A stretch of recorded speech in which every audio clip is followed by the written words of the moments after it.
شہریار جانتا تھا کہ اب اس کے لیے فوری ٹریٹمنٹ کتنا ضروری ہے، ورنہ وہ اسی طرح ڈھال رہے گا۔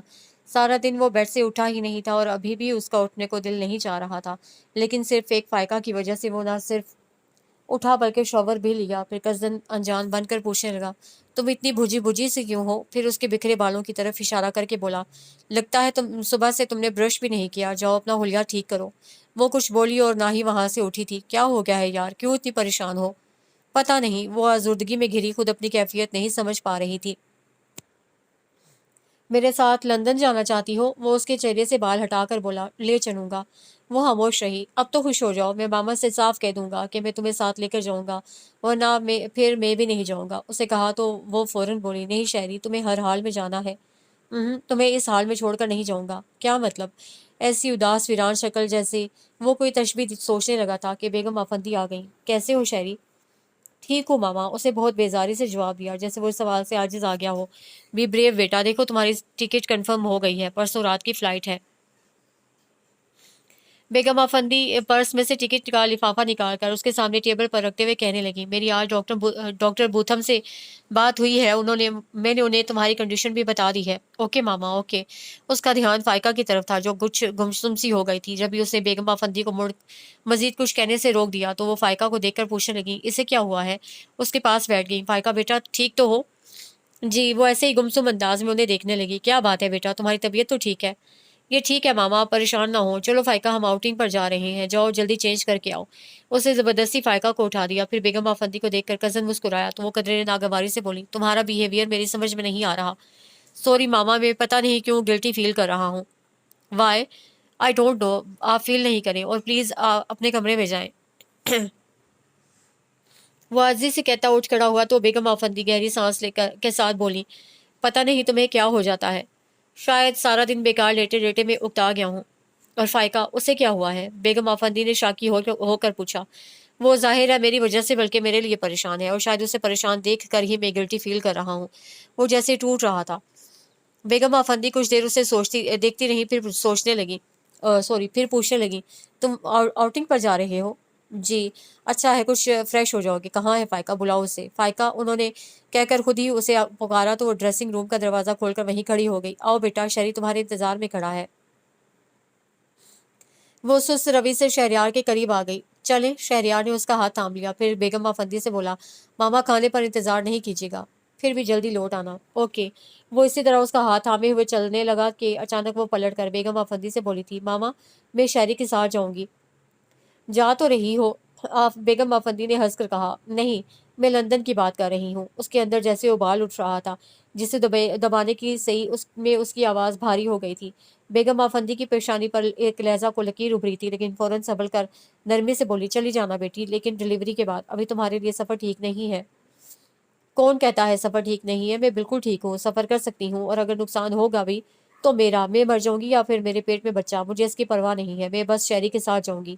وہ اچانک بفر گئی تھی، پھر ہاتھوں میں چہرہ چھپا کر پھوٹ پھوٹ کر رونے لگی تو شہریار جو اس کے اچانک بفرنے سے غصے میں آیا تھا، رونے سے پریشان ہو گیا اور فوراً اسے کندھوں سے تھام لیا، لیکن مخاطب بیگم افندی سے ہوا تھا۔ ماما کیا ہو گیا ہے اسے؟ بیگم افندی نے کچھ بھی کہنے سے گریز کیا۔ ان کا غصہ انتہاؤں کو چھو رہا تھا، جسے وہ شہریار کے سامنے ظاہر نہیں کرنا چاہتی تھی، اس لیے نہ صرف ہونٹ بھینچے بلکہ اس کی طرف سے رخ بھی موڑ گئی۔ فائقہ، فائقہ، وہ اسے جھنجھوڑنے لگا، میں کچھ نہیں جانتی، میں بس تمہارے ساتھ چلوں گی۔ اس کی ابھی بھی وہی ضد تھی، لے چلوں گا بابا، لے چلوں گا۔ وہ اسے رونے سے باز رکھنے کی خاطر وہ فوراً بولا تو بیگم افندی پلٹ کر اسے دیکھنے لگی۔ ماما پلیز، آپ منع نہ کریں۔ اس نے فوراً ان کی منت کر ڈالی، میں اس کے بھلے کو منع کر رہی تھی، لیکن جب خود ہی اسے اپنی پرواہ نہیں ہے تو بہت ضبط سے بیگم افندی بس اسی قدر کہہ سکیں تو ہوں کے انداز میں سر جھٹک کر کمرے سے نکل گئیں۔ شہریار نے ان کے پیچھے دیکھا، پھر روتی ہوئی فائقہ کو، اور اس کی سمجھ میں نہیں آیا کیا کرے تو اسے چھوڑ کر صوفے پر ڈھہ گیا۔ شہری، وہ ایک دم رونا بھول کر اس کی طرف پلٹی تو وہ ہاتھ اٹھا کر بولا، میں ٹھیک ہوں، بالکل ٹھیک۔ وہ مزید کچھ کہنے کی ہمت نہیں کر سکی اور بس اسے دیکھے گئی تو وہ پھر جھنجھلا گیا، میں نے کہا نا میں ٹھیک ہوں، یا تم مجھے ٹھیک نہیں دیکھنا چاہتی؟ شہری، وہ اس کے قدموں میں گھٹنے ٹیک کر بیٹھ گئی، اگر تم میری جگہ ہوتے تو بتاؤ کیا مجھے اکیلا چھوڑ دیتے؟ اس طرح مت سوچو جان، میں کوئی پہلی بار نہیں جا رہا۔ شہریار کی عاجزی پر وہ مزید تڑپ گئی، میں جانتی ہوں، لیکن میں کیا کروں، میرا دل نہیں مانتا۔ شروع میں ماما بھی ایسے ہی کرتی تھی، لیکن دیکھو اب وہ عادی ہو گئی ہیں، تم بھی ان کی طرح ہو جاؤ گی۔ شہریار نے نرم پڑھ کر کہا تو وہ بے اختیار بولی، نہیں، مجھے ماما سے مت ملاؤ۔